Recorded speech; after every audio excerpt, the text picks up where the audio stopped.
Welcome to the podcast. If you'd like to listen to an ad-free version of this episode and all of our episodes, then search True Crime Today Premium Plus on Apple Podcasts and press subscribe. That's our premium channel where all of our ad-free and advanced episodes live, all in one place. True Crime Today Premium Plus. Search it on Apple Podcasts and press subscribe. Even try it for 3 days free. Some secrets are kept in the basement, others in the morgue. Welcome to Hidden Killers with Tony Brueski, featuring defense attorney and host of the podcast, Defense Diaries, Bob Motta. The other problem with this is she could be called to the stand as a witness for either the prosecution or the defense. There's nothing stopping that from happening. It's not a spouse. Now, of course, she could plead the fifth, but she could be called up there. And again, who knows? I mean, I'm not saying she knew any of this, had any knowledge. She's an innocent woman, never been charged with anything. But if she does have knowledge of things, if they can show that she had knowledge of some things, there could be some deals made where it's like, look, you're going to be a witness for the prosecution or we're going to charge you. I think the exact same thing could happen with the kids as well. No question. Like, I think the kids are in serious peril. Like, I think that they've been sniffing around the kids. Mm-hmm.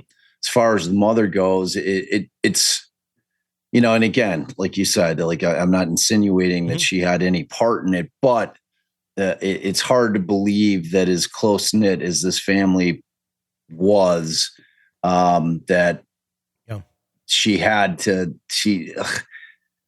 no knowledge of any of it going on. I mean, this was just a constant occurrence that was happening. And like, I don't know where she lived in proximity to him. I don't know how often she was on the properties. You know, I mean, it's just one of those things. I mean, a lot of times when you look at, you know, if you go back and look at Notorious B.I.G., I mean, he was super tight with his mother. Yeah. Like his mother was his hero. His mother was a single mother.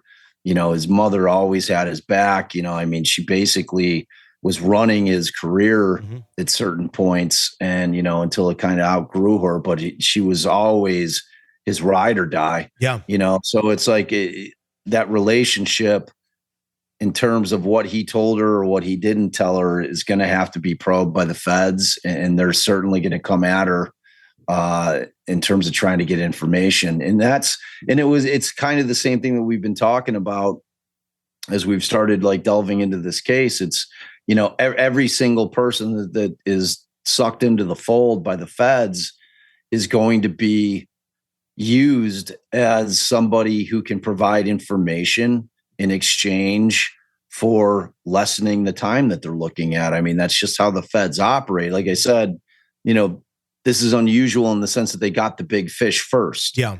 Usually they have to work their way up that chain to get them. And like in this situation, it gives the feds so much leverage because they're not necessarily now they could focus on just getting all of the bad guys instead of working their way up the bad guy chain in the chase of getting the biggest bad guy. Yeah. You know, they've already got him theoretically. Yeah. I mean, I can't see anybody above him. So, you know, that gives them free reign to just go after everybody and gives them free reign to make whatever deals they want to make in terms of getting information, you know? I mean, whereas they're somewhat hamstrung a little bit in situations where they've got people that they've brought in and indicted where they're trying to get them information. They're doing proffers with them. They're saying, all right, look, you better tell us what's up here or you're going down for an extended period of time. If you help us, we'll knock a lot of that off. You know what I'm saying? Or not charge you at all.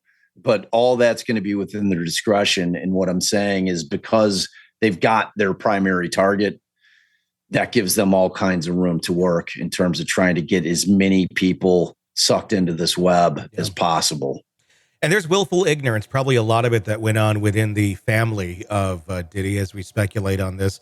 I mean, it's easy to overlook things when you have that kind of money and wealth and power just at your disposal. And I'm guessing that those close to him pretty much could get anything, do anything they wanted. And the last thing they wanted was for that ride to end. So 100%. while they may not have been necessarily participating, hopefully not, in some of the stuff that Diddy was doing, one could look at that probably in some cases and go, How did you not see that going on? But that's where the willful ignorance comes in. Whereas maybe a reasonable person that doesn't have access to all that could look at this on the outside going, well, that's pretty obvious. That's right in front of you. But if you're just kind of tuning it out to take advantage of all the goods, it's somewhat easier to understand why one may just go, well, he does his thing over here. I don't need to know about it. And I'm going to stay over in this corner. Which is exactly what was happening. I mean, there's going to be no question that there's going to be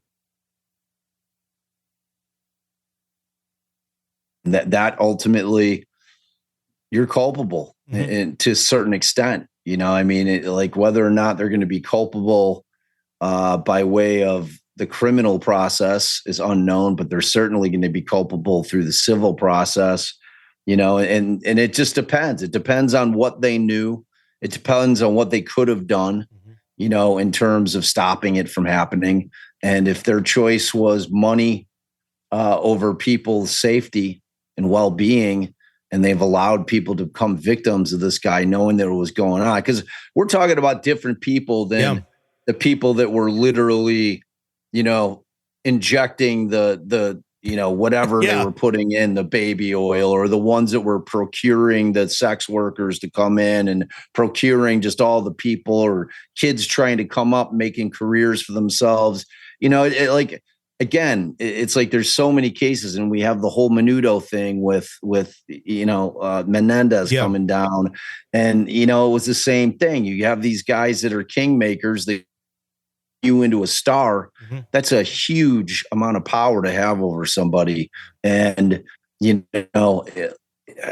just the whole thing is so sick, man. It's like and people are susceptible to it. It's like we just live in a world where everybody's running and chasing the money, and everybody's running and chasing the fame, and people just check their morals and their common sense at the door sometimes in the chase, and it's unfortunate. And and when you have a monster that's taking advantage of that, knowing that that's how people are, that's what makes them the worst of the worst.